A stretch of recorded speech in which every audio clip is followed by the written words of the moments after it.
This is Island Insights JA, American born and raised, now living in Jamaica. Come along with me as I explore the culture, food, travel, entertainment, lifestyle, products, and the people who shape and impact Jamaica.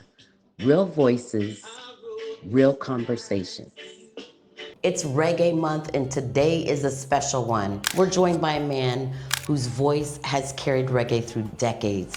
From lovers rock to gospel, his music isn't just heard, it's felt. I feel like people know your music, but I'm more so interested in really learning about George Nooks, the person, the man, the legend. So let's go back to the very beginning. Welcome back to Island Insights JA. This is Carrie, your host, and I'm still in Kingston. It's Reggae Month, and today is a special one. So ladies and gentlemen, we're joined by a man whose voice has carried reggae through decades. From lovers rock to gospel, his music isn't just heard, it's felt. So I want to welcome George Leslie Nooks to Island Insights JA. It is a pleasure to have you here today, Mr. Nooks. Thank you for having me, and it's a pleasure also. Absolute legend. So I had the pleasure, last weekend was the Dennis Brown tribute, and Mr. Nooks, of course, took down the house at that show. So I want to get into more of, because I feel like people know your music. Yes. If you don't, shame on you. But people know your music, and there's a lot that people can research. But I'm more so interested in really learning about George Nooks, the person, the man, the legend. So, but of course, you know, music is such an instrumental part of your life. So let's go back to the very beginning. You started off as Prince Muhammad, correct? No, all right. Okay. This was the history of it. I was in my teens. I started doing talent concert. They usually have it like there's a club, and I think not far from here, a few clubs. You got few clubs that do. That's all they do, talent shows, because back then there wasn't that much artists doing shows. As a matter of fact, there was much stage shows.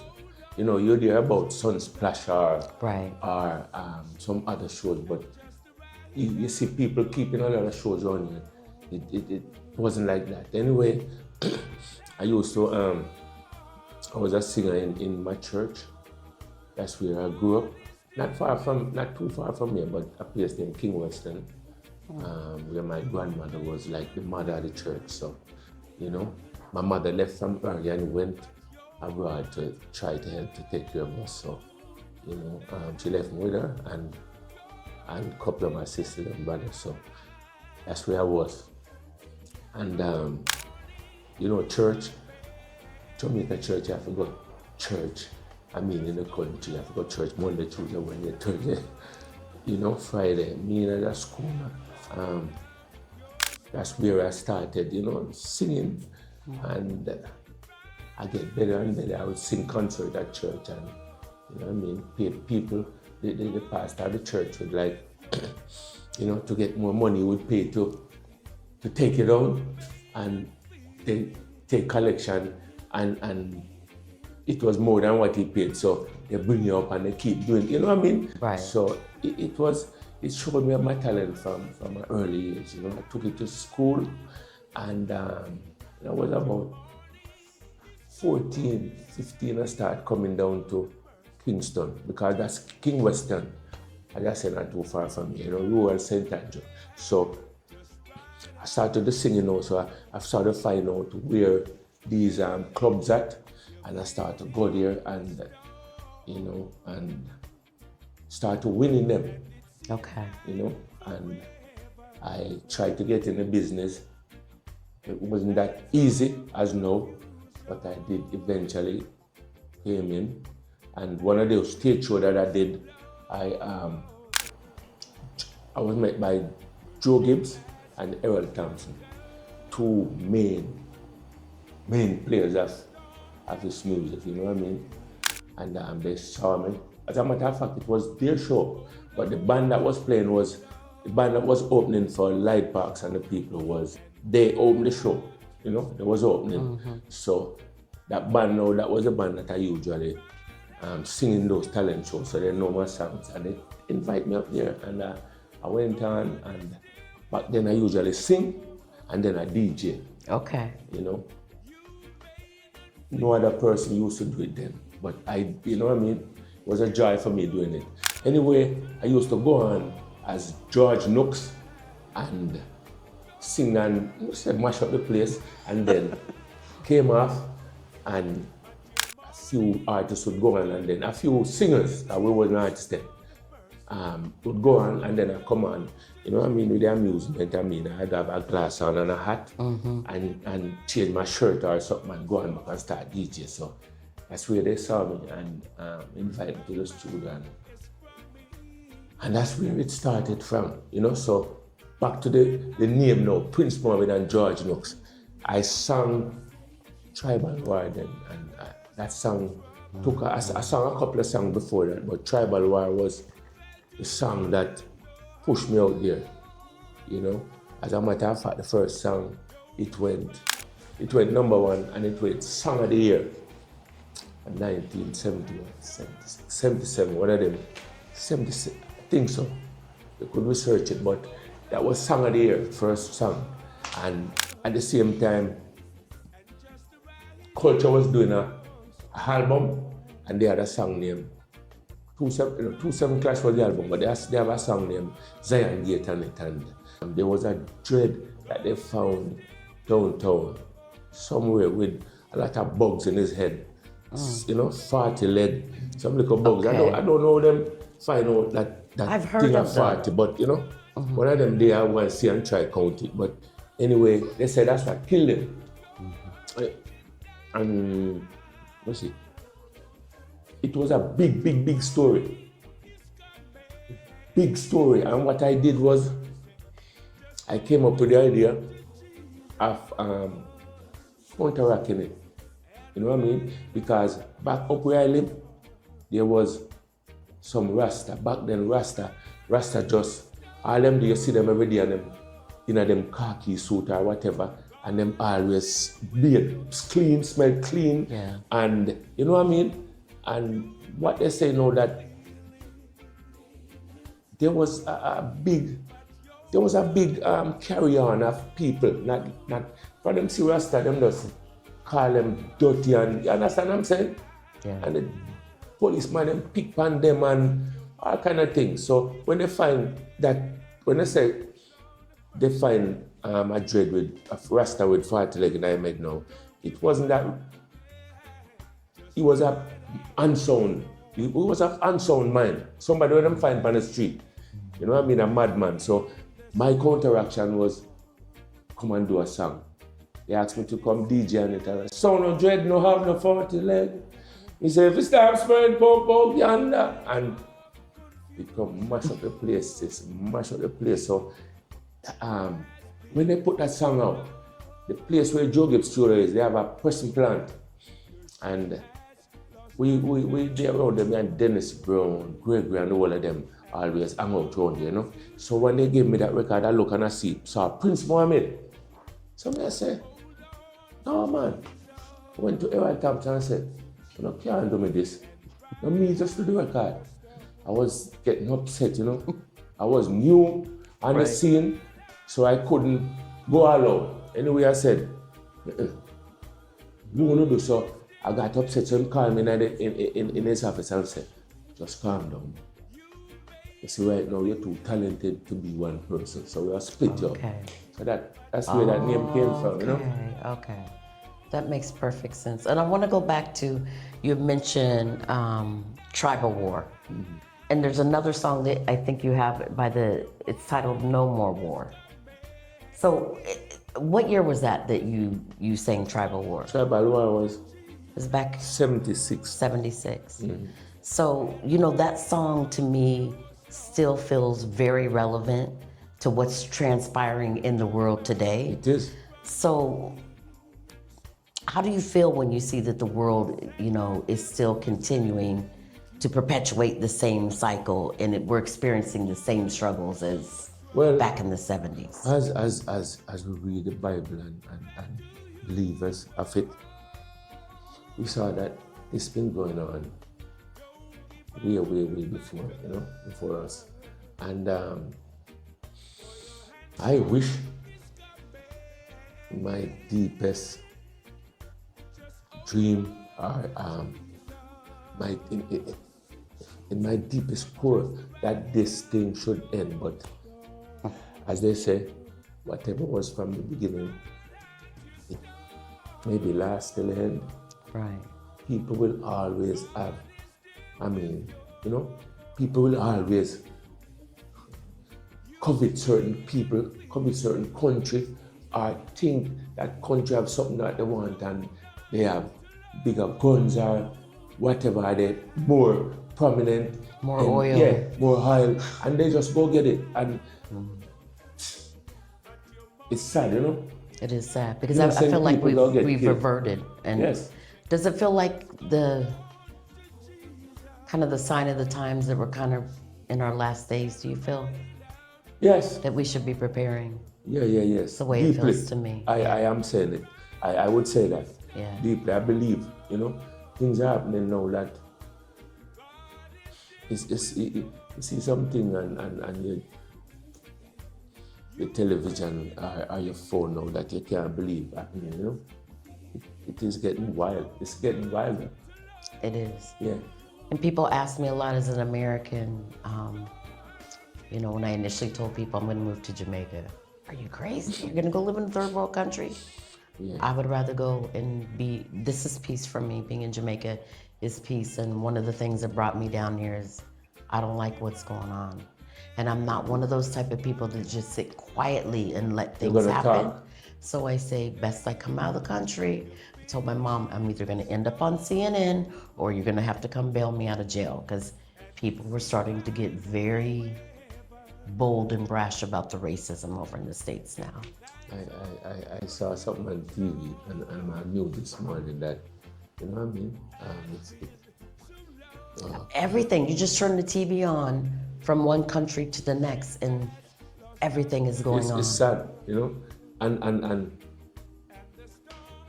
don't know where they are. The minute you think it's getting better, somebody just come make it worse. That's it.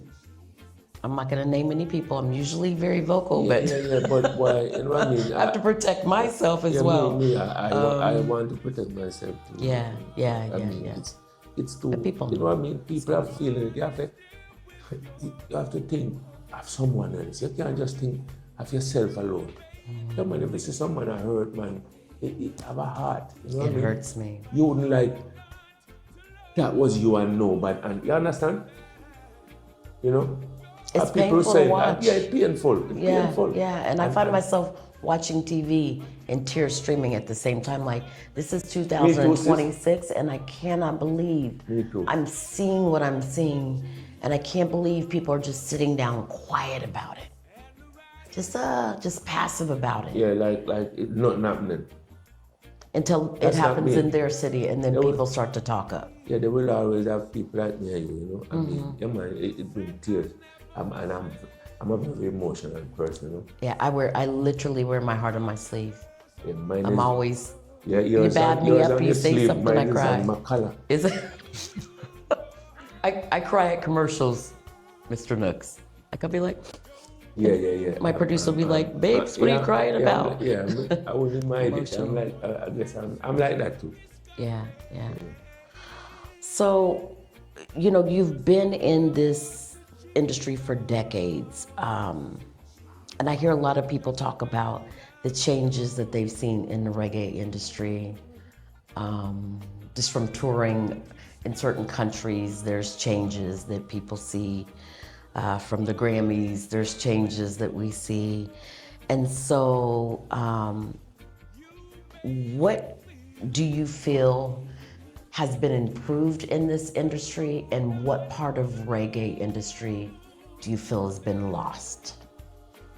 A deep question.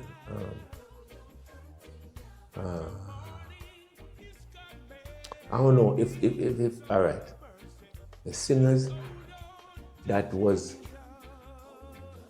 back then, from way back when, from up to certain time. I mean, some of them still alive, but they're not doing nothing. You know, they're not doing nothing. So it's what would I say now?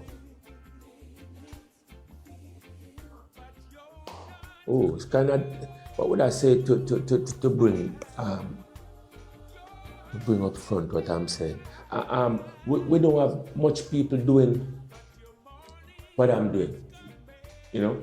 And I know there is a wide open space for us, you know? And it's hard when 4 or 5 people pushing something, you know what I mean? And other at 100 or 200 are push something else. That will, you understand what I'm saying? There are people If you that understand have what I'm saying. I'll say it. There are people that have a deep appreciation for reggae music, the culture, the lyrics, the feelings, and then we have dancehall that's coming in. These people want to one-hit wonders. They're not in it for longevity. The lyrics are nonsense. I'm going to say it again. It's just my opinion. I mean, you'll find me just like moving to a little beat, but the lyrics are nonsense. Yes, and I think there's been a lot that's been lost when legends like you aren't around. Who replaces the soul? Where does it go? Oh no, I'm doing my part. That's all. Yeah. I will have to do my part, and I hope others will come along, you know. But I think, all right, back then when I was in the business starting coming up,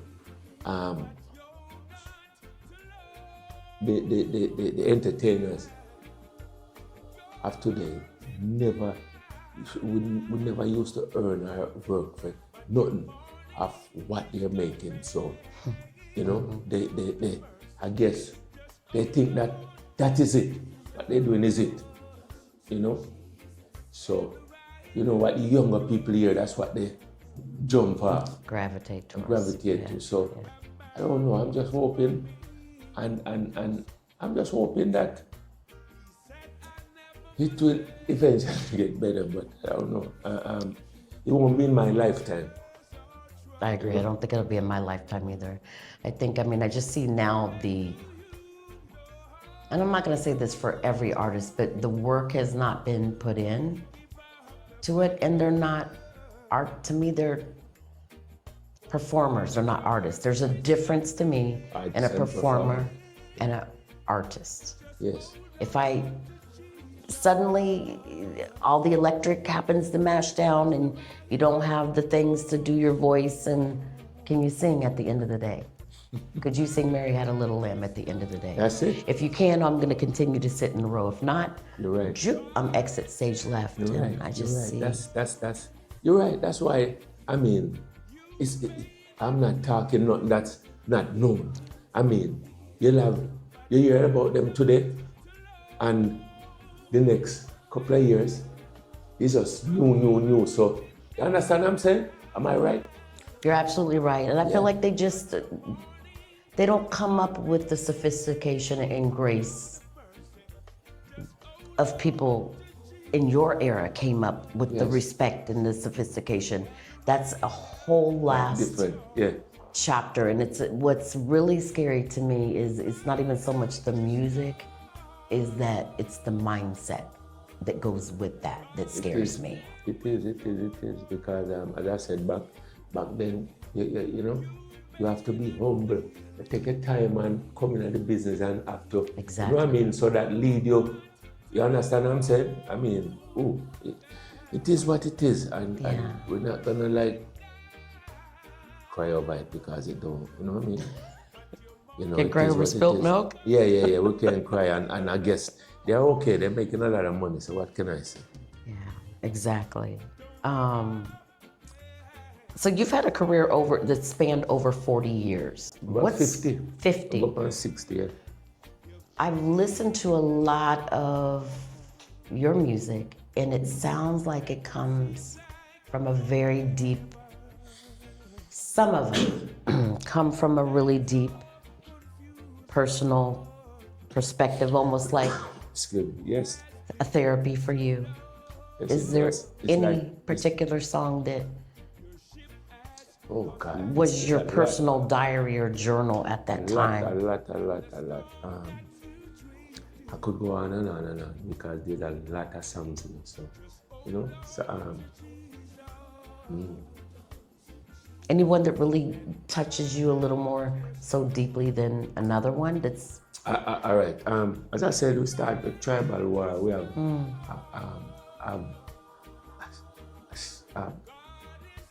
one time for same Joe Gibbs there. Me and JC Lodge, I sang went platinum. Although I didn't earn no money off it because what happened? Joe Gibbs had their name as writers on the song, and they weren't. So Charlie Pride, the writer, sued Joe Gibbs and everything, So all that money, and worse yet, when they were doing that video, I wasn't here, but they didn't put no interest in finding me because they knew where I was. But being as there was in the company Ariola Records, I think Holland or somewhere, that's where they came from. So they're doing a video and they use somebody else. If you watch that video, one time Prince Mohammed, you see I think it's a straight nose person, and my nose is not straight. it was. I actually have that information if you'd like to know who it was. I've known all this time, so probably if I was in his position, I would do the same thing because I don't think he's a performer. Or is that? No, he was the brother of someone that was producing the video. His name was Juan. I think I read Presaro. Well, there's many to know something of that nature. Something deeper than that. Yeah. Right? So I'll tell you who it was. Yeah, it was Umberto. The TV presenter was the name Umberto Tan.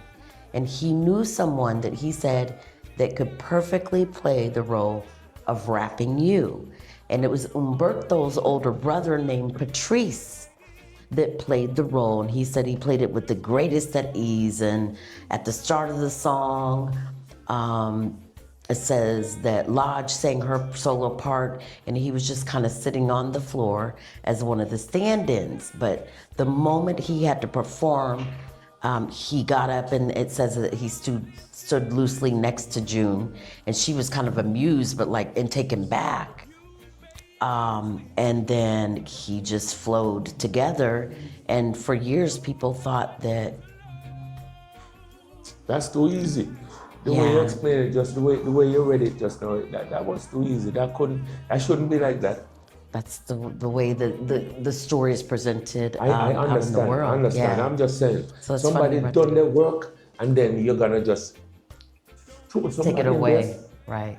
That, that don't make no sense to me. Absolutely.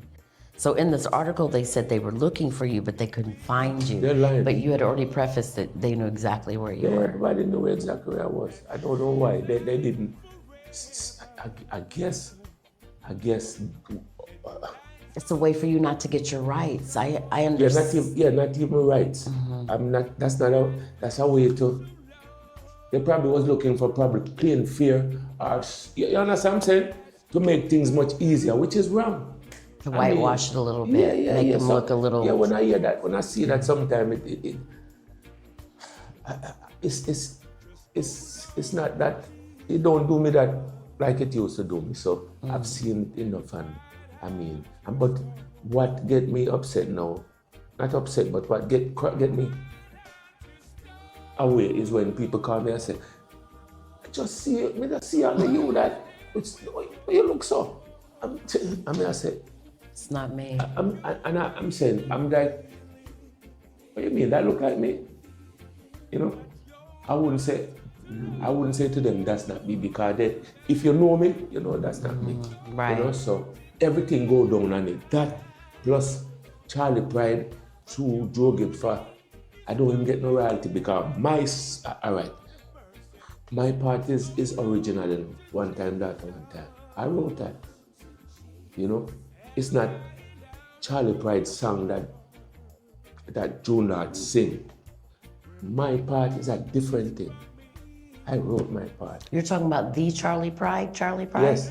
I didn't know that he had a hand in that. Yes, that's he was the one who write and sang the song. So and Joe Gibbs, they put their name as writer. I mean, I know back in those days there wasn't a whole lot of protection for artists and their royalties and their performing arts, and people would navigate little things to. And that song, I got a platinum for it, gold and a platinum. Right. But that's the only thing I can look at and say, you know. So I've been beaten. Yeah. Well, I think actually you're the winner. You came out ahead, and you know, yes, I'm this gives the world a chance to know what the real story was behind that, yes. instead of something that I actually found on the internet. So I think that's another reason why having these conversations are important. Is let's clear the air, and so I'm glad that you brought that up, because I had seen that, but I wasn't really going to bring that up. But I just happened to have the facts in front of me, and so yeah. And So I wanted to just ask you a few more questions. You know, we were talking about this younger generation, and we feel like there's a disconnect with reggae and this younger generation that's coming up. So knowing that, how do you, let me rephrase this. Have you ever felt the need to change your style of music or your pattern of music based on what was popular or trendy versus your style and your delivery? Does that make sense? No, I've never tried. Okay. Don't. I've never tried. Don't. And I won't. I mean, people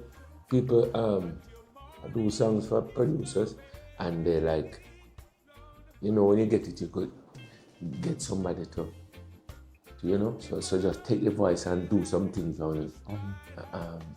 But other from that, you won't. You're not like, I'll stay in my lane. I'll stay in my lane forever, you know. That's my saying. I'm always stay in your lane. Yeah. Okay. My tile that I could dance on, you know. Yeah. Right. So, what projects do you have coming up? Are you working on any projects? Do you have any projects outside of music that you do as well? No, music is my whole life. Music is it. Yeah, music is my whole life. And I don't see nothing else. I'm at an age now that I don't see nothing else that I could do that, you know what I mean? Make me feel like this is it. This is it. So what kind of do you have hobbies and interests outside of music? Most artists I talk to, they say, no, it's simply music. But if I completely take music away from you, I say you can't study music, you can't sing today, you can't listen to music, what would you do? What would George Nooks do? I never think of that. I never thought of that. What would you do? I never thought of that. I would relax. I mean, relax. As I usually do sometimes. I go to one of them resort, or you know what I mean, take a drive to the country. I go on some sightseeing, travel abroad. You know what I mean? There's quite a lot more things to do, but you know, that thing that you've been doing for so long, it always rests on your mind, you know. When am I gonna go do this or do that? So I go on the studio or stage show, so it is what it is, you know. Take a part of it. And you know what? I don't know this won't happen though, but I know you'll agree with me that there are some people that have a job, say probably a factory job, or something that they do from they was younger, and all these years they're like they're 64 now, are way down, and they're trying to retire, and none of them they don't want to retire, but the place don't wanna, you know what I mean, feel a burden of having them no more. That you're old now, man. You go spend some time with your relative or your family and friend. And shortly after you hear them pass on. People literally work themselves to death. Yeah. I choose to live life now. That's good. Yeah. Salute. But I had an episode, I'll share with you briefly, a few years ago where I found myself working 70 hours a week. Jesus. Just working. Because I have goals and Yeah. I like shoes and bags and clothes and traveling. And so I was working. And I ended up sick, and I think I woke up in the ICU. And the nurse said I had literally died for 4 minutes. Jesus. I remember I could hear the nurse calling my mom saying, I think you need to get on the next flight. I don't know if she's gonna make it through the night. And then she asked me, was I religious? That's what she said, are you religious? Okay. I said, yes. She said, do you want me to call the priest? And I said, oh shit, I need to get up and live. So you got that yet. After that experience, Yeah. Exactly, I said, I'm gonna go live my life. So Yeah, man. you Good. have to live your life before life gets you. Yeah, man, for real. Yeah. It doesn't gain the world. It doesn't help gain in the world, and then, and not even your soul losing your life. You know. You know what I mean? So, Mr. Nooks, Yeah, as you say, okay. Back to what the question, if I kind of remember, is what am I working with now? Do you have any projects outside of music? No.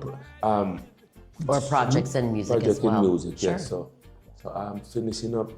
I'm like, I still sing my lovers rock. I don't see nothing wrong with lovers rock being a You have Christian. to keep that. Yes, so I've never done nothing derogatory such as pertaining to my music. So I will continue, as I said, singing my love songs, singing those nice songs, and gospel. So what? A few years back, I started putting out for the year. I put out a gospel and then a lovers rock. And yeah, gospel lovers rock. So You alternate. I'm due now for gospel. Okay. The last one was a lovers rock. So you can listen out for that one. I will. And that last one was which year?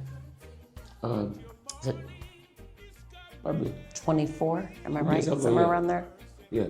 25, 24? Yeah, I've done so much that I don't even know what's in it. Yeah, you have. Yeah, this one, I think To It All was the last one. Gospel, To It All. And then I have a message in the music. Okay. Yeah. That one is a reggae. I'm smiling because you have so many you forgot. You know how many albums that you've done? I'll tell you if you don't know. I like. I don't want to know no. I'll wait. Somewhere around 16 to 17 Yeah. is what I counted. So, and I'm countless of 45. Exactly. Yeah, I can't Busy even count man. them. Sometimes, all right, you know what? Sometimes somebody plays something for me. I send something, I'm saying, oh my God. You know, I don't remember that. I forgot about that. Yeah, forget about that. Yeah, you know. because you've done so much. Yeah. Well, don't change your style. Lovers Rock is like, that's my jam. That's what resonates with me. is the sweet melodies, and I grew up listening to those smooth R&B tones like Frankie Beverly and Me too. Teddy Pendergrass and Al Green. Man. Gerald Levert Sr. is a good friend of mine, so the Leverts, those old Some school. great singers, man. Yeah. So Oh, jeez. yeah, Bad. yeah, exactly. Yeah. Who would you want to do a collaboration with if you had the opportunity? It Yes. could be somebody past or present. That's Yeah, countless people. you have a list. I didn't write it down. You don't have to give me the list. I just meant in your mind. I mean, a list yes. to your mind. Okay. Teddy was one of mine. Teddy Pendergrass. Yeah, man. Have you ever thought about doing some covers? You did? I did, yeah. Which ones? If you don't know me by now. I did hear that. Yeah, Yeah. man. And I did two of them. I forget the next one right now, but that one, yeah man, and that one I always have that in my lips and my a list for stage shows. And I have a request. yeah. Is it Turn Off the Lights with Teddy Pendergrass? No. It's it wasn't turn off like that one was bad too. Yeah, I love that. Yeah man, I went and watched him a couple of times because I before even as I was start getting into him, I met him down here, you know, and he was a cool brother. You know, he used to visit down here and Very smooth. yeah man, and listening song, and he's coming from where I was coming, the same church. So you know, so I mean not the same church, but background, so to speak. You know, so I take a connection to him there. You know, Right. Al Green, I'll do something with Al Green. Yeah. Anytime, I mean, you have I wish I had wrote down some I could tell you know, but quite a lot of them I would, you know, definitely do something with because they are great singers. Okay. American, them can sing. Them and them bad. Yeah. Back in I would say the 80s growing up, that R&B was 70s. Well, actually, let me take it back. I would say from the 60s up until the 80s, it was just smooth. And then came in the noise, you know. And you see, it's just like, you know what? But it's a trend like singers like me. It's up, you know, I'm not singing like Teddy them no more. And you understand what I'm saying? And those were the times, you know? Yeah, man, it just close. Oh my God. I love all that kind of music. Yeah. That just like, I'm like, shh. I guess, I don't know. I guess younger folks, but a lot of them still love those kind of songs, though. You know? So I hope something up there, man. So that would be the definition of lovers rock from American perspective, is for people like that. Yeah. Well, I would love to see, you know, some sort of collaboration like that. And I'd love to see you sing, you know, maybe a little more Teddy, pick up some If something, Frankie. Well, we in contact now. If you have, if something come up and you know what I mean, one of them songs, you've been listening and they say, oh God, George, you're so good, and you can give me a call, man. I can reach out to you and say, I think you need a collab. Yes, you know, I tried to get Ken Booth to do a collaboration with Frankie Beverly. Okay, I thought that would have been nice. nice. Yeah. And then, of course, as we know, Frankie passed away, 2-3 years ago? Yeah. I think it was, yeah. So, you know, they say from your born, you will die. Yeah, you know? that is the absolute truth. And so we just got to enjoy life. I just look at it like this. I had a brother. I didn't get to know him because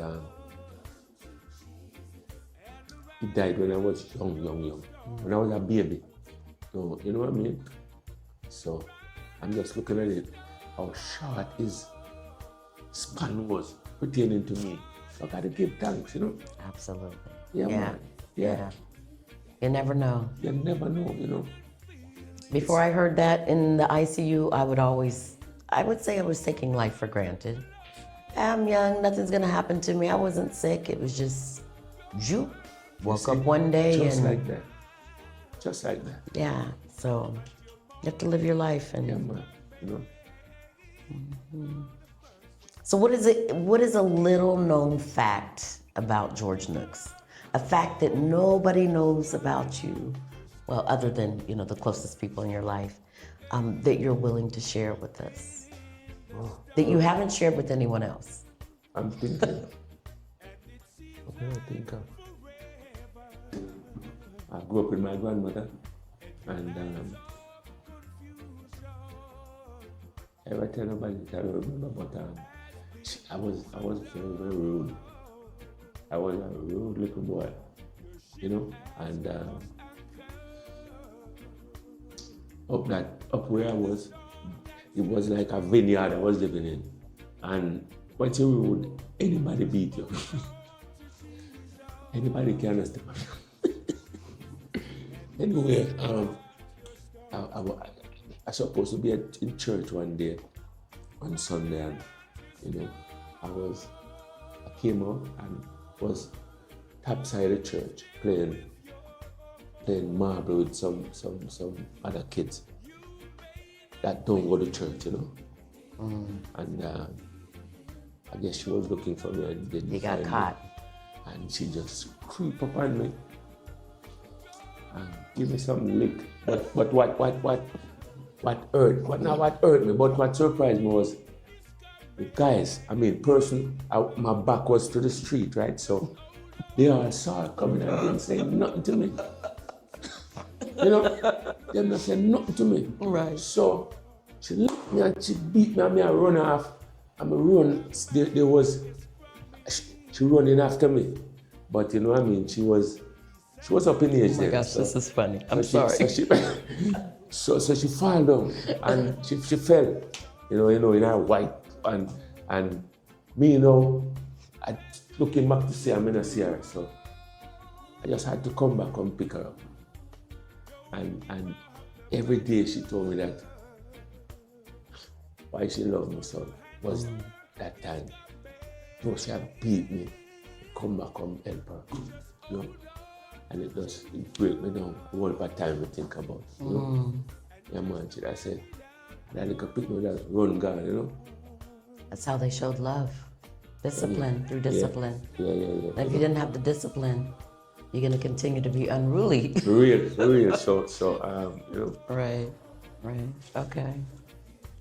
So, in parting, and I know you have a lot to get done here. We're actually in his studio.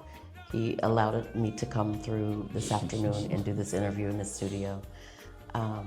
Is there any advice that you want to share to maybe somebody that's an aspiring artist that looks up to you? Aspiring artist. Yeah. Well, just perseverance will do a lot, you know. I mean, if you know you could, and make sure you know. I mean, of course, people know them can sing, but you have some people who will sidestep them and say, "No, sound good," or whatever. Just continue to do what you have to do and go straight. Yeah, man. Just go straight and guarantee you reach somewhere. I'm not saying you reach all the way, no, but you reach somewhere that could pick you up from there and move on. Because I got that when I started and came down. There was a place down called the Chancery Lane that I wouldn't call it Chancery Lane. They have a name for it, but anyway, downtown between Randy's Records and Joe Gibbs Records, Idler's Rest they call it. I don't know why they call it Idler's Rest. That's where all the singers used to be. Right. You know? So I went down there one day and that's where you go and try. You know what I mean? To sing for somebody and you understand? But I'm going to sing for my brothers one time and they must say, hey. I don't know, probably he was nobody. I don't remember. I tried to remember him, but so I could go up to him and say, well, I can't remember. You. Right, you can't remember him? I can't remember him, you know. But I didn't listen to him, you know. Right. I continued and here am I, you know. Here you are. Yes. I'm proud of myself. I think a lot of people are proud of you. I'm proud of you. Thank you. Thank you so much. Yeah, and you know, there's definitely your music touches people globally and touches people at moments when they're struggling. I don't feel like you realize how much of an impact your music has on people that are going through struggles. I'm telling you, and then I've not happened lately, but a few years back now, I've been working and I see people like coming up to me, you know, walking up while I'm singing on stage, you know, they start walking up to me. I see like somebody would come in a wheelchair and I see somebody lift them up and bring them to me. And I say, like a revival. Yeah, they're like, no, they bring them into me like I should do something, but all I could do is just for me. touch touch them, you know. them. And I know I'm not a pastor, I'm not a healer. You might be, but to them, But it's yeah, to them. you are. So, to them, you Yeah, are. man, it touched me. Your core, you know. And I see it happen a few times now. And I say, oh my God, you know. Because you're a testament. You know that you're a testament. Yeah. Yeah. So when people see that you're a testament of your own story, they want to be a part of that when they're feeling struggle. They feel like that you can identify with that. And that's natural. So, For real. that's powerful. Come on, them tear me up sometimes, you know. I understand. Now you're gonna make me cry because I said I wear my heart on my sleeve. Then the makeup's gonna run. Man, So, no, ladies and gentlemen, if you see a lash light, George Nooks did that to me. I saw them coming and wonder why. Yeah. You know. Why? I mean, the first time it happened, I said, "Oh my God, what am I gonna do?" But you know, I ain't in my element, so I just, you know, and them just walk off like that. Them comfort. And you have a powerful touch. You don't even realize it. Yeah. When you just touch me, like I literally feel. Oh God. There's a calmness to your touch. I mean, it's hard to explain to people, but there's a calmness to your touch that like everything is okay. They didn't just get up. I'm not telling them to get up and come to me because they know I'm just singing, but you know, it is what it is. Absolutely. Thank you for telling me. Yeah. I'm gonna think deeper of what I should really do. Okay. So maybe I can get a part 2 in a month or 2 or yeah, man. Anytime you're ready. 3 or 4, maybe a 5 or 6. Anytime you're ready. Maybe we just come hang out and we do a Netflix like George Nooks. Good. I like it. I'm just joking. I like it. Yeah. We love it. Yeah, and man. you made me cry. This is one. You're the first person to make me cry on set, but like I say, I like to have real conversations. You make me tear up on set too, so. Sorry. You know? No, you're not. Nothing to be sorry about. Okay. You know? Yeah, I like to feel the real human emotions. So thank you. Thank you to your manager, Jermaine. Yes. All right, this is what. If I come in, I'm going to say, no, I'm not tell her. You look like my mother. You look like my mother. I swear. And she just passed. Yeah, man, you look like my mom. You make me cry again. Oh, for real. Can I get a tissue from someone? I know, said I didn't want to say it because I didn't want you to feel like I'm saying that, you know, you look like your mom. Yeah, man, you look like. So she was a good-looking woman, then, George. Yeah. and she wear her hair like you. So. Okay. I'm sure I would have liked her. Man. Thank you. I'll take a picture here, yeah? So okay. Sure. Yeah. I'm gonna give you the touch back, okay? Oh God. As a matter of fact, the song I'm working on is about Earth, you know. So, if I come in, I go say, and I said, no. So, as we got deeper, I have to tell you, all right? Thank you for sharing. Yeah, but you're right. Thanks. Because not everyone's, willing to be that vulnerable and authentic. So I want to thank you. I'm definitely coming up Sunday to see you. Yeah, man. Make sure I'm here. So you have my number. Yeah. Call me. Let me get both of you, right? 2 tickets. Yeah, man. All right. You made me cry. Thank you for the lunch tip. No problem. Respect. Thanks for having me again. Thanks. Much love. Yeah. Yeah, absolutely. Yeah, man. See you soon.